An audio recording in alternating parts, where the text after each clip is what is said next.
Welcome to the bold analysis. We've been speaking about the voice of the church in the political dispensation that is going on. But there have been different factions emerging to the extent of others coming up saying, we are Jesus, the Jesus of Tongaren, Yesu of Bungoma. On a light note, the factions, there seems to have been those divisions of the group that feels they prayed, they installed the leadership that is now in power, and of course ordained by God. Then there are also those who believe that this country is not really, it's not about just the prayer, it's also about the action, where quite a number of us believe in. Now, in the light of the mass action that was called, unlike in the past, you'll see the clergy coming out to put their position on this. We've been seeing a bit of some silence with many going conformists, many other members of the clergy in conformity with the administration. You'll forgive me for this, but that is the reality, that quite a number that when they come to show up, they don't take the neutrality, they don't take a position. In fact, they take a position of standing with the administration and totally ignoring what the other faction is talking about. And as different as now it seems it's gaining momentum, different leaders are trying to weigh into this matter. I want to play for you two clips. One is by NCCK. Two is by some pastor, some city pastor here, who have always believed that for them they're just extension officers in terms of politics. In fact, they're extension voices in our political discussion. It's only that they choose to package their political messages with some religious connotation, or rather biblical connotations. But for me, it has been bit of political. Now, there is this clip where this gentleman was speaking about the need for wisdom. And according to him, what exactly the country needs to think about. I want you to listen to that right away here. I agree. Where Kenya is at the moment, it requires prayer, but not prayer for peace. Prayer for wisdom. I speak this to you and to the nation of Kenya. Our country does not need prayer for peace. We need prayer for wisdom. It is obvious that nobody can march forward to State House without meeting resistance. And I say, resistance that will be very strong, that may cost people their lives. A State House is not a house of an individual. It is a house of the state, guarded by the law. We don't do that. What we require, both government and those who are not in government, we require wisdom.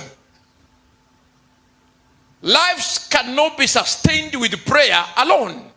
They have to be sustained with prayer and wisdom. I give an urgent message to the President of the Republic of Kenya. Embrace wisdom. Any character in your government that could be planting seeds of revenge is antichrist.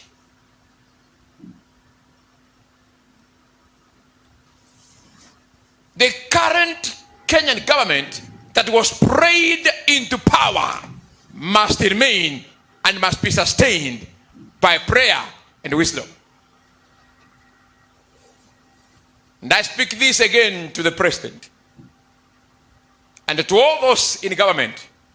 Anybody trying to plant a seed of revenge is antichrist. and it's not of God. We must live together as a nation and as a people, whether you won or you lost. That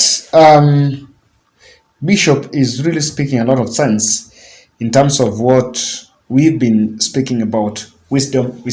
Today, the National Church Council also gave their voice, and to them, I think I paid more attention into what they were saying, because we were trying to talk about the cost of living, the fact that we also need to be very sensitive of the fact that some of the things that the opposition, when you're talking about, are really feeling is really having a hit on the population. It is unacceptable that the government of the day appears helpless even as the cost of basic commodities continue to rise exponentially.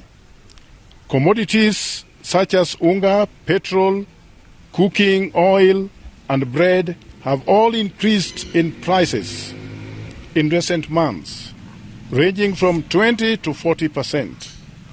As a result of this, we urge Parliament and the National Executive to take immediate action not only to reduce the cost of these prices, but also to stabilize prices of essential goods which ordinary citizens rely on. These demonstrations we are witnessing from Azimio actually is a way of protesting against what is happening, against exclusivity that we are witnessing in this country, whereby two communities, so to speak, tend to control everything, all the appointments we have in this country. Whereas when it comes to taxation, all of us, we pay taxes. Even those who did not vote for the government, they pay taxes. So we are calling for mutual understanding of the pains that Kenyans undergo. It's not a question of favor. No. We are not seeking for any favor, but we are seeking for mutual respect of each other's view. So we are calling for dialogue and mediation processes to be adhered to.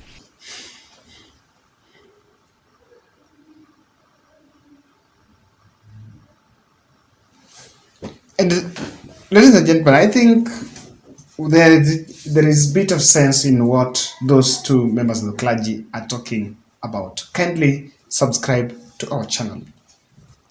I just want to summarize it by saying, number one, Ruto must rely on the right intelligence and just keep off political gatekeepers. Simple intelligence. And the intelligence should be on what really is happening in the population. Are there risks and dangers that can come out of this? You need just to reroute your thoughts from the political gatekeepers and pick directly what the true depiction of what the intelligence team are telling you, unless also the intelligence is being intercepted before they reach your desk. Now, narrowing the mass action on the cost of living is one of the reasons why the mass action is going to gain traction. And I'll try to look at that. It's a bit of gaining that traction. Now, things can go wrong, and I think that's what the clergy are also trying to look at here. Things can go wrong, and people just want to raise the eyebrows as now. If there is that which you can say and that which you think can be done to avert it, then that will be it. Now, economy needs all of us. I know that we've been trying to say that we are going to, maybe as we are going and not are insensitive of the question of the economy. It needs both of us. In fact, all of us. It doesn't need one side of political faction apart from the other one. So that's why I think as the clergy comes into play, bit of it, since they come into the fold, we should also reroute our thoughts to agree that this is not a personal responsibility of one person. If it is about the economy, hata ikiharibika, it affects both me and you. Not that there are other people who are going to enjoy while the other people are feeling easy about it. So we need to relook at these issues deeply, so that as we gear towards, if we look towards the next course of action, or rather what Azimio team are doing, the voice of the church clergy must be listened to. I think they seems to be making that U-turn, and number one, people have been locked out. You know, the evangelicals seems to be running the show, and not even the whole, or not even all evangelicals. They're only those who are within the power, who can reach out to the president, that are gaining that. They're getting those favors. There was an MOU for them to be given some jobs, some tax exemptions here and there, but those have not been effected because they were just trap documents to make sure that people get to power. So I don't think the spark more is there. And that is my take on why the church is making the U-turn.